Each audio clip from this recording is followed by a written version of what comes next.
Germer Valls, bonjour. Bonjour. Vous êtes de l'Académie de Strasbourg et nous sommes sur la lettre du journée. C'est la deuxième fois qu'on se voit aujourd'hui.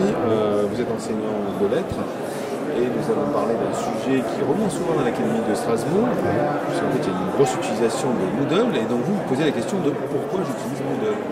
Dans quel sens vous avez cette question? Donc ma démarche est d'expliquer pourquoi j'explique Moodle de la manière la plus honnête possible, à savoir que Moodle m'aide à plein de niveaux différents, mais il m'a tendu quelques pièges par lesquels j'ai dû passer, et donc j'essaye aujourd'hui de communiquer là-dessus, si possible pour éviter à d'autres de tomber dans ces pièges. Oui. Alors Moodle, c'est quand même un outil puissant, exact. Mais c'est aussi un outil complexe. Quelque part, on peut y passer des temps, on peut se noyer là dans Moodle. Donc il faut utiliser avec parcimonie. C'est quoi le sens de votre propos? En fait, il y a certainement différentes étapes par lesquelles on peut passer. Pour ma part, j'ai commencé par l'utiliser comme un simple manuel numérique, c'est-à-dire j'y ai déposé des ressources, et puis progressivement, je me suis mis à utiliser la dimension interactive que propose le logiciel, donc des exercices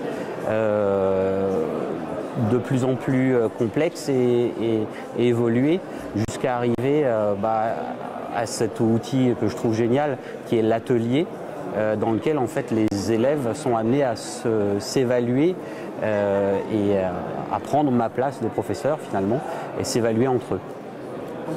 Entre eux. Donc est-ce qu'on peut citer tous les outils qui sont présents sur Moodle?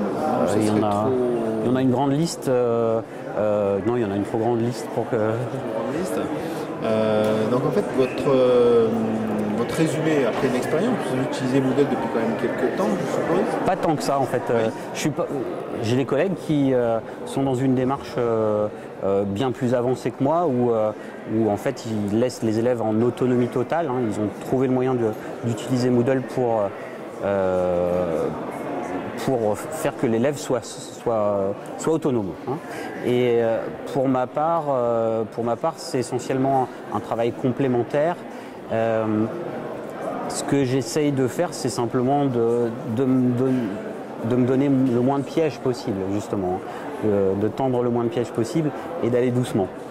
Alors pour arriver à des conclusions qui tendraient à dire il faut utiliser Moodle avec parcimonie ou à l'occasion d'un intérêt, il faut quand même maîtriser tous les outils, avoir approfondi en fait la machine.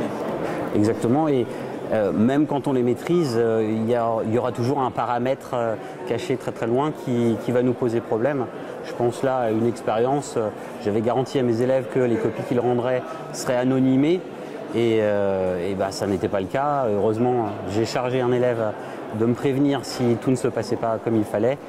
Il m'a envoyé un message dans la minute, j'ai fait toutes les recherches qu'il fallait pour changer ce paramètre, mais voilà, on fait aussi un peu du SAV d'une certaine manière. Il faut qu'on apprenne, nous, à s'en servir. Et de leur côté, les élèves, eux aussi, doivent apprendre à s'en servir, ce qui produit des résultats divers. Certains sont très motivés par Moodle. Certains, il y a même une addiction qui se crée, hein, et quand on n'a pas le cours parfaitement à jour sur Moodle, ils en redemandent.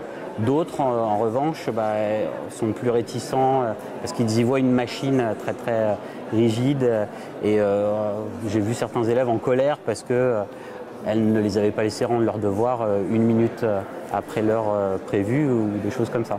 Donc il y a un travail d'apprentissage de tous les participants dans cette démarche. Moodle, effectivement, l'idée qu'on en a, c'est quand même quelque chose d'assez puissant et rigide. Est-ce qu'on peut l'utiliser de manière souple et intelligente? Bonne question. Je pense que j'ai des collègues qui savent le faire. Moi, j'apprends doucement.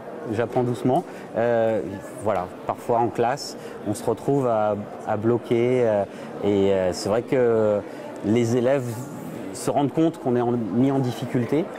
On compte sur leur bienveillance parfois. On leur montre que nous aussi on apprend, ce qui n'est pas une mauvaise chose en soi, mais tous les professeurs n'aiment pas être en difficulté face à leurs élèves, et je les comprends. Alors, deux petites questions pour terminer. terminer, si on devait résumer quels sont en lettres les outils Moodle qu'on est le plus souvent amené à utiliser pour vous, dans le cadre de votre expérience.